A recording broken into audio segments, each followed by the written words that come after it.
ہمارا معاشرہ ٹریفک کے مسائل اور ان کے حادثات، غلط پارکنگ،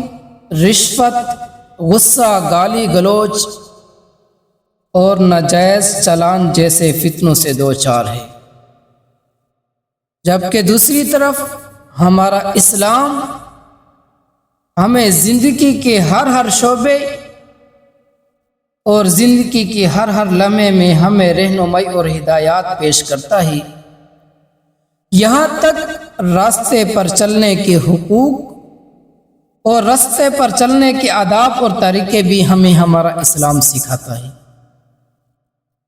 سرکار دو عالم صلی اللہ علیہ وسلم نے فرمایا، المسلم من سلم المسلمون من لسانہ و یدہ، فرمایا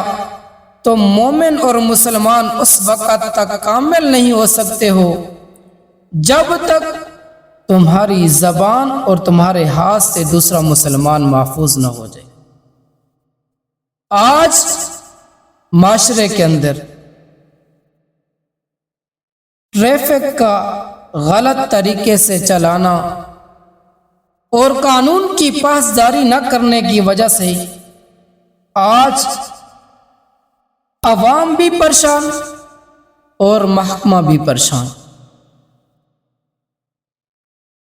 ہمیں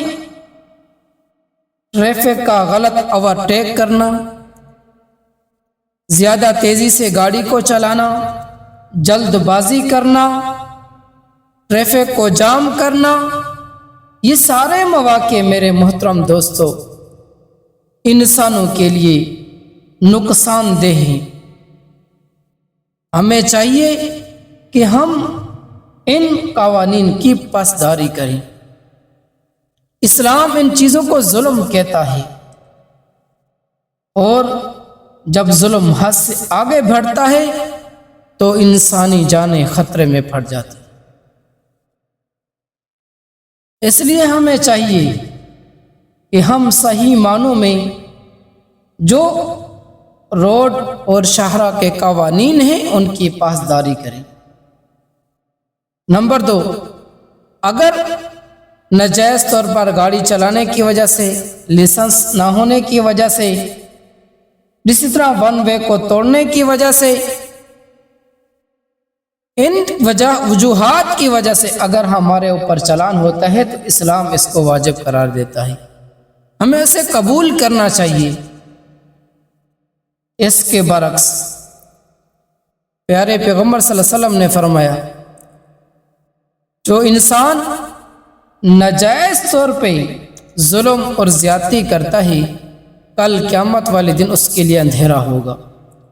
ناجائز طور پہ چالان کرنا، ظلم اور زیادتی کرنا دوسروں کے ساتھ، اسی طرح رشوت لے کے ان کو چھوڑ دینا، اگر یہ اس طرح کا کام کوئی افسر کرتا ہے تو یہ ناجائز ہے۔ اس لیے پیارے پیغمبر صلی اللہ علیہ وسلم نے فرمایا، رشوت لینا بھی اور رشوت دینا بھی، یہ دونوں پر اللہ کی لعنت ہے۔ اس لیے ہمیں ٹریفک چلاتے ہوئے نرمی، صبر، احتیاط سے کام لینا چاہیے اور کسی کو تکلیف نہیں دینی چاہیے اور جلد بازی نہیں کرنی چاہیے۔ اسلام ہمیں بتاتا ہے مسلمان جہاں کہیں بھی ہو اس کے کردار سے کسی کو تکلیف نہ پہنچے بلکہ اس کی وجہ سے ہمیں فائدہ پہنچے۔ اس لیے ہمیں چاہیے کہ ہم راستے پر چلتے ہوئے بھی اخلاق کا مظاہرہ کریں تاکہ ہم عملی طور پر بھی صحیح معنوں میں مسلمان کہلوانے کے قابل ہو سکیں۔ دعا ہے اللہ رب العزت مجھے اور آپ کو ان باتوں پر عمل کرنے کی توفیق عطا فرمائے، اور جو ہمارے معاشرے میں یہ حالات بنے ہوئے ہیں قانون کی پاسداری نہ کرنے کی وجہ سے، قانون توڑنے کی وجہ سے ہم پریشان حال ہیں، تو ہمیں چاہیے کہ ہمیں بھی قانون کی پاسداری کرنی چاہیے، اور محکمے کے بھی جو لوگ ہیں انہیں بھی چاہیے ناجائز طور پر ظلم اور زیادتی نہ کرے عوام کے ساتھ۔ آج پوری پاکستانی عوام پریشان حال بے سکونی کے عالم میں ہے، تو ہمیں چاہیے کہ اتنے سارے مسائل پہلے بھی پاکستان کے اندر ہیں، اور یہ ناجائز چلان اور ناجائز رشوت لینا اور ناجائز کسی کو تنگ کرنا یہ حرام ہے، اور کل قیامت والے دن ان جیسے کام کرنے والے لوگ اندھیرے میں ہوں گے۔ الظلم ظلمات یوم کل قیامت والے دن ظلم کرنے والا اندھیرے میں ہوگا، اندھیرے کی شکل میں۔ اس لیے ہمیں چاہیے ہم بھی ان باتوں پر عمل کریں۔